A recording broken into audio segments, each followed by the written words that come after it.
Bien, ¿cómo están chicos? Hoy vamos a ver los últimos detalles de cómo trabajar con los vectores. Ya hablamos de la importancia que tienen los vectores en física porque aparecen un montón de magnitudes que son magnitudes vectoriales y por lo tanto se representan a través de vectores y las operaciones que se quieran realizar con esas magnitudes tienen que ser a través del álgebra vectorial. Por eso es importante manejar bien el álgebra vectorial, las operaciones, cómo se manejan los vectores y por eso vamos a entrar a un método que se usa mucho, que son las componentes cartesianas del vector. Vimos la clase pasada que un vector se puede representar en forma polar, también se puede representar en forma cartográfica y por supuesto mediante un gráfico. Y ahora vamos a ver una forma más de representar el vector que es a través de sus componentes. Las componentes de un vector básicamente son las proyecciones del vector. Las proyecciones se refiere a cuando yo proyecto el vector A sobre el eje X. Es como la sombra que genera ese vector sobre el eje X cuando yo alumbro desde acá, ¿verdad? Si alumbro desde arriba, entonces la sombra que produce el vector A va a ser su proyección sobre el eje X. La misma cosa, si yo alumbro desde acá, desde el costado, entonces la proyección del vector A sobre el eje Y quedaría la componente Y del vector, ¿verdad? Ustedes manejan bastante bien esto. Bueno, entonces un vector se puede representar a través de sus componentes, que son las componentes AX y AI. Por supuesto que también está el tercer eje, que es el eje Z, cuando trabajamos con tres dimensiones. Pero nosotros vamos a limitarnos a las dos dimensiones nada más. Es fácil de reconocer que en este triángulo rectángulo, que se forma con las dos componentes y el vector A, el ángulo θ, que forma el vector A con el eje X, se pueden entonces establecer algunas relaciones de ese triángulo rectángulo que son, primero Pitágoras, ¿verdad? La hipotenusa es el vector A y los catetos son AX y AI. También tangente de θ va a ser cateto opuesto sobre cateto adyacente, A sub I sobre A sub X. Y mediante las funciones trigonométricas también el cateto opuesto, que es A sub I en este caso, es la hipotenusa por el seno del ángulo y el cateto adyacente, que es A sub X, es la hipotenusa, que es A por el coseno del ángulo. Esas son las relaciones que tenemos. Obviamente esas relaciones cambian si el ángulo que yo conozco es con el eje Y. Se intercambian, ¿por qué? Porque si es con el eje Y, este ángulo que está acá va a ser el mismo que está acá. Y por supuesto, ahora el ángulo, pues, el cateto opuesto va a ser A sub X. Entonces, A sub X sería el vector A, que es la hipotenusa, por seno de este ángulo. Eso depende de qué ángulo usan. Una forma mecánica de operar es cuando trabajamos siempre con el ángulo que forma el eje X, ¿verdad? Pero si ustedes quieren emplear el ángulo que forma con el eje Y, es una cuestión de reconocer bien cuál es el cateto opuesto y cuál es el cateto adyacente. Cuando es cateto adyacente se usa coseno y cuando es cateto opuesto se usa seno. Eso es una forma bien rápida también de aprenderse y no debería generar ningún problema para ustedes. Los, los ángulos que me dé esta operación de artangente, la calculadora siempre nos da el resultado o en el primer cuadrante o en el cuarto cuadrante. Pero dependiendo de los signos que tengan estas componentes, esos ángulos podrían estar en el segundo o en el tercero. Es fácil de imaginarse un plano cartesiano. En el segundo, por ejemplo, la componente X es negativa y la componente Y es positiva. En el tercero, la componente X es negativa y la componente Y también es negativa. Y así sucesivamente, ¿verdad? Entonces, a partir de sus signos en cada componente, yo puedo reconocer en qué cuadrante está. Vamos a ver algunos ejemplos. Porque este tiene componente negativa en X y componente positiva en Y. Quiere decir que está en el segundo cuadrante. Y es fácil de ver que efectivamente el ángulo de 150 grados corresponde al segundo cuadrante, ¿verdad? Este vector, por ejemplo, tiene las dos componentes negativas, quiere decir que está en el tercer cuadrante. Y el resultado me dice justamente que el ángulo es del tercer cuadrante. Está entre 180 y 270 grados, ¿verdad? Ahora, la calculadora, como les dije, siempre les va a dar en el primero y en el cuarto. ¿Cómo entonces ubico para que esté en el segundo o para que esté en el tercero? Es sencillo. Si yo noto que está en el segundo cuadrante, como en este caso, por el signo negativo de la X, el signo positivo de la Y, entonces al resultado, que acá me va a quedar menos 45 grados, lo que hago es sumarle 180. De esa manera me queda 135.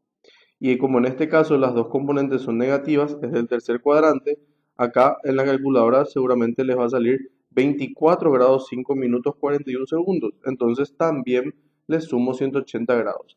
Cuando yo me doy cuenta que está en el segundo o en el tercer cuadrante, al resultado que me dé la calculadora le tengo que sumar 180 grados. En ambos casos, para llevar al cuadrante correcto. Bien, nosotros también conocemos que un vector se puede expresar a través de sus componentes cartesianas, pero de una forma más simple, por decir de alguna manera, y es a través de los versores. Los versores que vamos a utilizar son los versores I y J. El versor I latina, ¿verdad? Corresponde a la dirección del eje X y el versor J corresponde a la dirección del eje Y en este caso. También, como les dije, si trabajamos con una tercera componente que sería A sub z, entonces el versor que corresponde al eje z es el versor K. Entonces los versores son I, J, K para los tres ejes. ¿Qué es lo que hace este versor? Este versor lo único que hace es ayudar a indicar la dirección. Los versores son vectores direccionales de módulo 1. ¿Qué hace para que tienen módulo 1? Para no cambiar el tamaño del vector. Entonces, a mí lo único que me indica este versor Y es que está dirigido en el eje X y este versor J me indica que está dirigido en el eje vertical, ¿verdad? El eje de ordenadas. Las componentes A sub X y A sub Y, que serían el tamaño de las componentes, esto se va a encargar de cambiar el tamaño, total la dirección ya está dada por el versor, va a tener un valor positivo o negativo y el valor negativo va a indicar que está dirigido en el sentido negativo del eje, ¿verdad? Es nada más que el sentido del eje, pero la dirección ya va a estar dada por los versores. Acá tenemos un par de ejemplos bien sencillos de cómo descomponer un vector. Acá tenemos un vector de 13,6 unidades y 36 grados con el eje horizontal. Entonces, al hacer las operaciones, 13,6 por coseno de 36 grados sale 11 y 13,6 por seno de 36 grados sale 8. Entonces, este mismo vector puedo representar a través de sus versores en forma cartesiana. Y así podemos hacer para cada uno de estos vectores. Creo que no van a tener problema, entonces vamos a avanzar para no hacer muy largo. El método de las componentes para la suma de vectores se basa en que cuando dos vectores tienen la misma dirección, si dos vectores por ejemplo son horizontales, yo puedo sumar directamente sus módulos cuando quiero la suma de ellos dos. Es como que yo digo, bueno, voy a caminar hacia el norte 300 metros y después voy a caminar 100 metros hacia el norte otra vez. Entonces es muy fácil, como todo el tiempo estuve caminando hacia el norte, evidentemente todo lo que caminé va a ser la suma de 300 más 100, que van a ser 400 metros. Cuando dos vectores tienen la misma dirección, entonces se pueden sumar directamente. Si tienen sentidos opuestos, pero la misma dirección, siempre la misma dirección, pero sentidos opuestos, se pueden restar directamente sus módulos. Entonces, ¿de qué me sirve a mí llevar a un sistema cartesiano un vector? Me sirve porque al colocar todo sobre un mismo eje, ¿verdad? Que en este caso serían todos los vectores sobre el eje X y todos los vectores sobre el eje Y.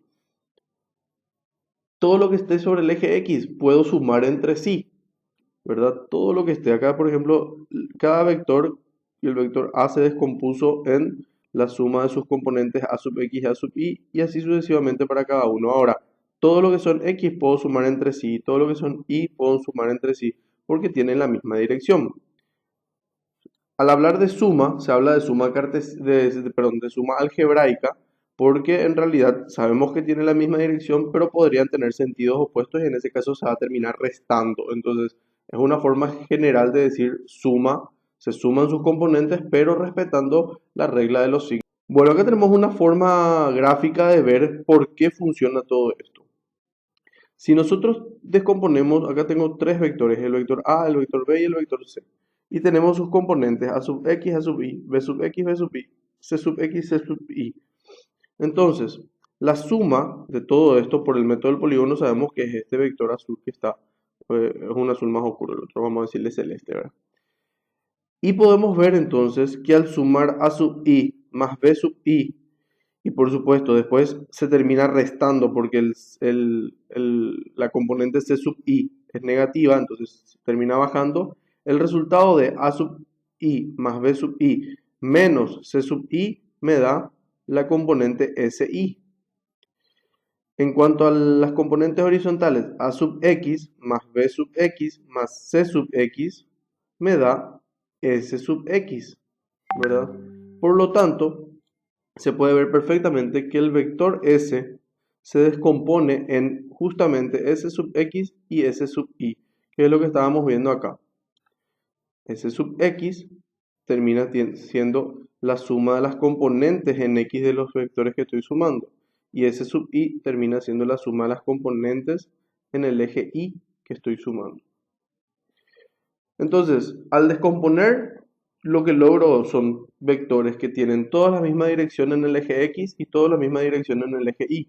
Y puedo sumar y restar sin problema sus componentes en cada eje siempre. No puedo mezclar lo que es el eje X con el eje Y porque ellos son perpendiculares y no se pueden sumar o restar de esa manera. Al no tener la misma dirección no puedo hacer eso, ¿verdad? Es bastante evidente. Después ya tenemos los ejemplos, ¿verdad? Me pide determinar la fuerza resultante sobre el remache de la figura.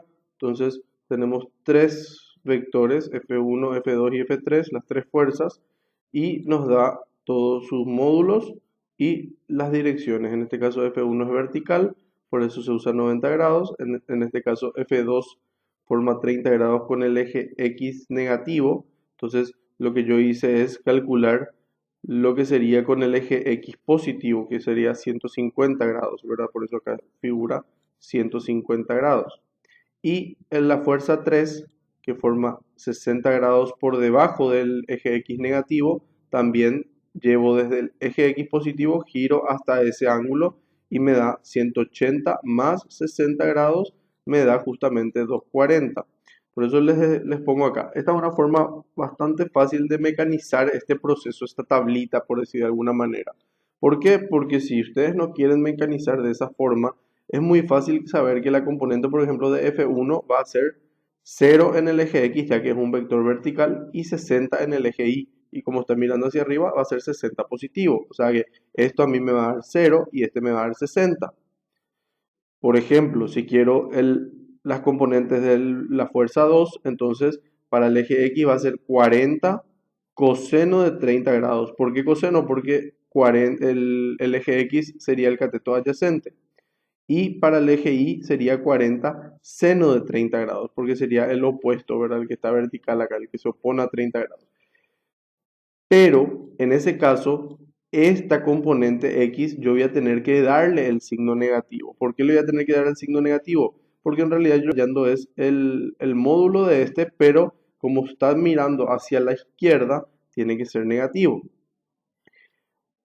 Al mecanizar de esta manera, todo eso se soluciona.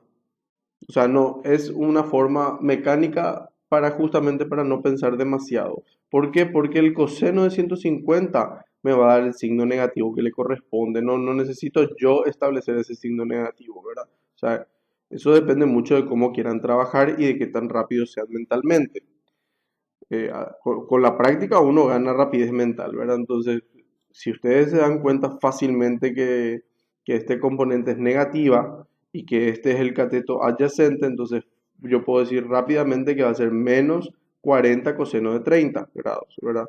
Y la componente Y va a ser positiva porque está hacia arriba, entonces va a ser 40 seno de 30 grados. Para este otro vector, Acá tienen también evidentemente la forma mecánica, ya está representado acá. ¿Y cómo sería si no quiero hacer en forma mecánica? Para el eje X va a ser menos 50 por coseno de 60, cateto adyacente. Y para el eje Y va a ser menos, otra vez porque va a mirar hacia abajo, menos 50 por seno de 60 grados, que es el cateto opuesto. El resultado de lo que les estoy diciendo va a ser exactamente el mismo que acá. Es solamente otra forma de encararle sin tener que estar llevando el ángulo a el ángulo que forma con el eje X positivo siempre, ¿verdad? No tan mecánico como les decía. Bueno, una vez que tengo las componentes, ya tengo este vector. Y como esas componentes son perpendiculares entre sí, cuando yo quiera sumar esas componentes, por supuesto, la suma de dos vectores que no tienen la misma dirección se hace a través del teorema del coseno. Pero ¿qué pasa? El ángulo que forman estos vectores, que son perpendiculares, justamente por eso se eligieron ejes perpendiculares, el eje X con el eje Y, que son perpendiculares entre sí, para que el coseno de ese ángulo de 90 grados sea cero. Quiere decir que todo el teorema del coseno se reduce simplemente a Pitágoras, ¿verdad? Porque terminan siendo componentes perpendiculares, o sea, forma un triángulo rectángulo y podemos aplicar Pitágoras simplemente. De eso, Pitágoras sale ya la resultante, que es 70,03 newton, y para saber su dirección usamos la tangente de la componente Y sobre la componente X. En ese caso me va a dar el ángulo con el eje X. Ahora, ¿de qué cuadrante este es? Si la componente X es negativa y la componente Y es positiva, entonces es del segundo cuadrante. Quiere decir que al resultado que me da acá, que me va a salir un número negativo, seguramente menos 30 y, no sé, menos 31 grados por ahí le sale. Entonces le tengo que sumar 180 grados. Acá ya está justamente esa explicación. Bueno, este ejemplo habíamos visto con el otro método, el método del polígono, y ahora vamos a ver a través del método de las componentes para que vean que el resultado es el mismo aunque sigamos otros caminos. Me pide hallar el vector resultante de la siguiente operación. Y ahí tienen R es igual a 2A menos 3B más 4C. Lo que vamos a hacer entonces es descomponer cada uno de estos vectores. El ejercicio ya les da el ángulo siempre con el eje X positivo, así que eso facilita bastante.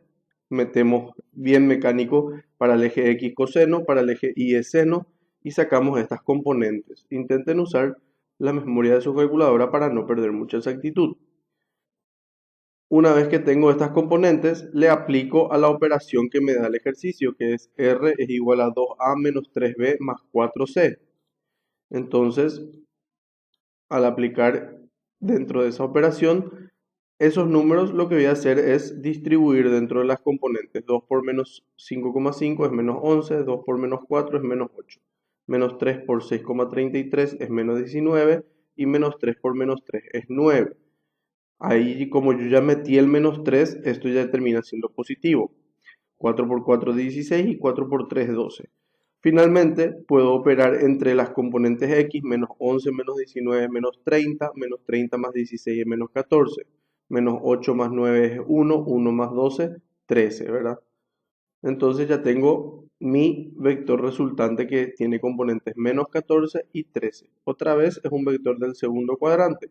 A través de Pitágoras saco su módulo y a través de la tangente saco su ángulo. Otra vez recuerden que tienen que pasar al segundo cuadrante sumándole 180. En este tercer ejemplo nos da dos vectores A y B que nos dan en forma de componentes cartesianas y me pide hallar el ángulo que forman entre sí los vectores y el ángulo que la resultante forma con la vertical.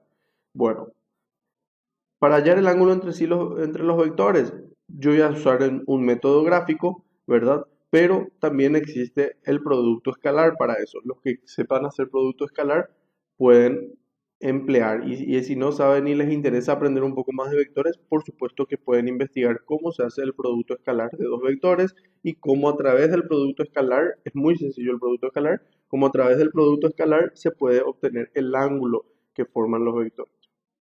Bueno, lo que yo hice acá es calcular el ángulo que forma el vector A con el eje horizontal y el ángulo que forma el vector B con el eje horizontal. Esos ángulos, como estos dos, como el vector A tiene las dos componentes negativas, quiere decir que está en el tercer cuadrante, así como se ve en el gráfico, y por supuesto el ángulo va a corresponder al tercer cuadrante.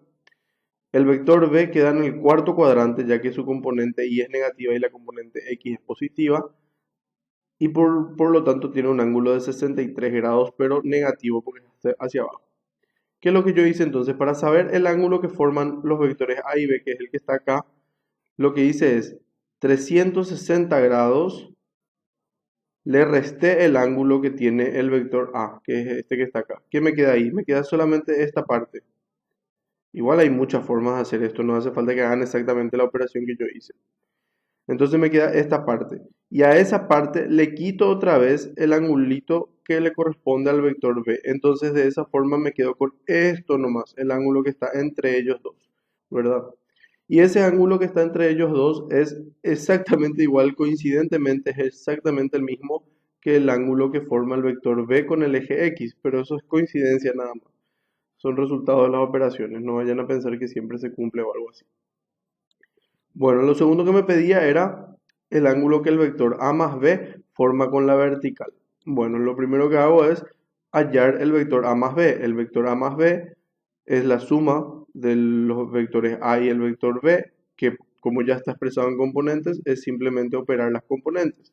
Queda menos 3 y menos 14J. Entonces un vector otra vez del tercer cuadrante. Las dos componentes son negativas. Ahí está graficado. Como yo quiero el ángulo ahora que forma con la vertical, por supuesto que pueden hallar el ángulo con la horizontal y después hacer la operación correspondiente para hallar el ángulo con la vertical. Es muy sencillo, no hay problema de eso.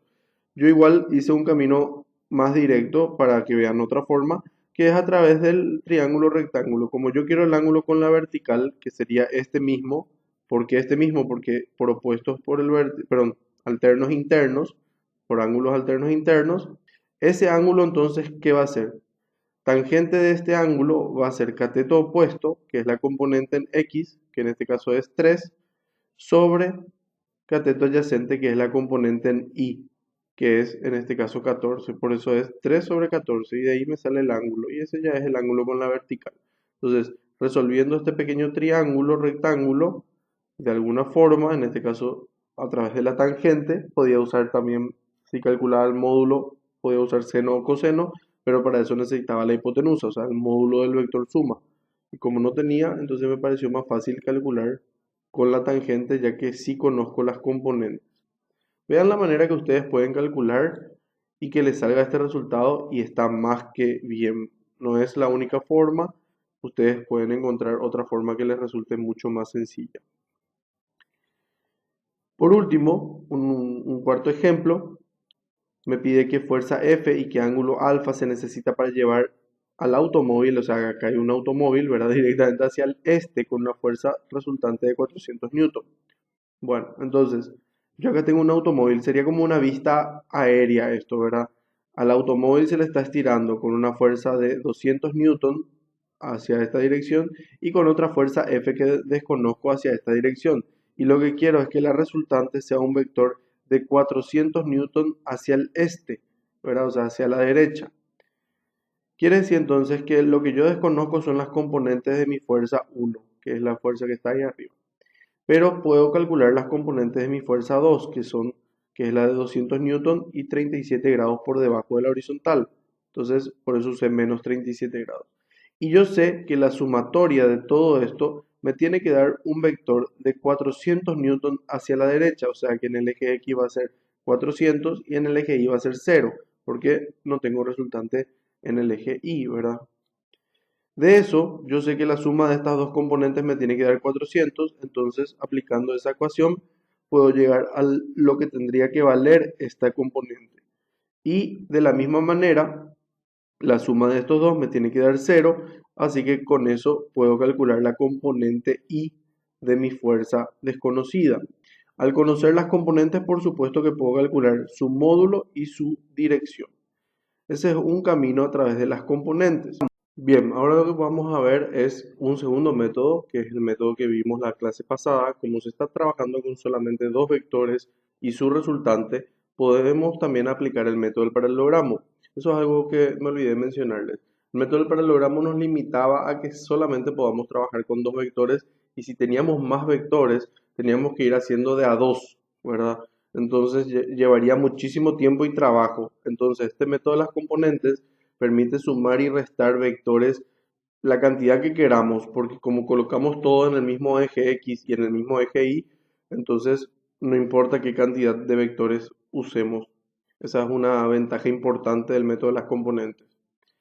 Bien, en el método del paralelogramo lo que yo conozco es que la resultante es la suma de F1 más F2, pero desconozco F1, entonces, por supuesto, por álgebra vectorial, F2 puede pasar restando, ¿verdad? Quiere decir que F1 es la resta entre la resultante y la fuerza 2, que es la conocida. Mis datos son F2, que mide 200 newton, la resultante que mide 400 newton, y el ángulo que forman la resultante con F2, que es 37 grados.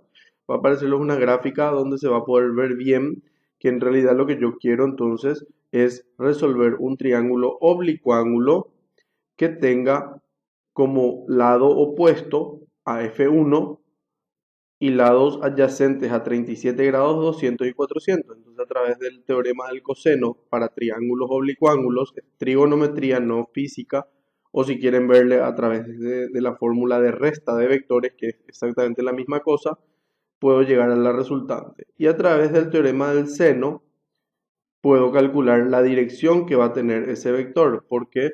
Porque lo que voy a calcular es con el teorema del seno, les recuerdo, seno de un ángulo es al lado opuesto, como el seno de otro ángulo, que en este caso es 37 grados, es al lado opuesto, que sería justamente mi F1, que es lo que quería hallar. Bueno, después de eso ya vienen los propuestos. Queda a cargo de ustedes, chicos. Espero que les haya sido útil el video.